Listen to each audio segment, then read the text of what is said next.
কিশোরগঞ্জ জেলা ছাত্র দলের যে কমিটি করা হয়েছে তা এক সম্পূর্ণ সিন্ডিকেটের মাধ্যমে কমিটি করা হয়েছে। একক আধিপত্য বিস্তারের জন্য আলম ভাই বারবার তাদের দাসত্ব প্রয়োগের জন্য কিশোরগঞ্জ জেলা ছাত্র দলের কমিটি করা হয়েছে।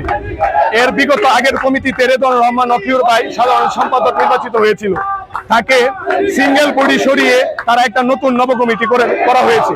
সেই কমিটিটা সম্পূর্ণ সিন্ডিকেটের মাধ্যমে করা হয়েছে। সেই কমিটি আমরা মানি না, মানবো না। আমাদের ভারপ্রাপ্ত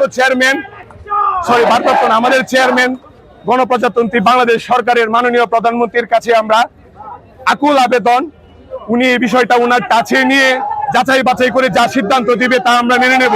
অন্যথায় কোন সিন্ডিকেটের কমিটি আমরা মানব না, কমিটি আমরা মানব না। আজকে আমাদের অবস্থান কর্মসূচি ছিল পার্শ্ববর্তী প্রক্রিয়ায়, অবরোধ কর্মসূচি ছিল।